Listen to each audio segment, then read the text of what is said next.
What's the meaning of cat o' nine tails?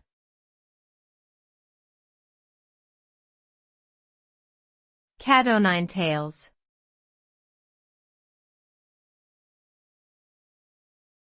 Cat o' nine tails.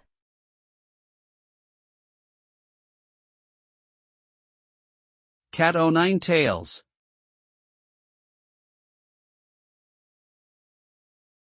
Cat o' nine tails.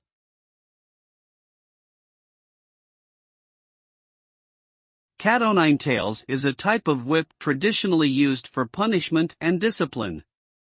It consists of 9 knotted cords or thongs attached to a handle.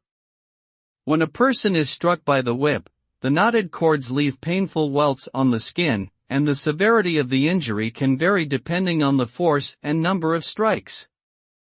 The use of cat o' nine tails has been associated with military discipline and judicial punishments, and it is considered a cruel and inhumane form of punishment.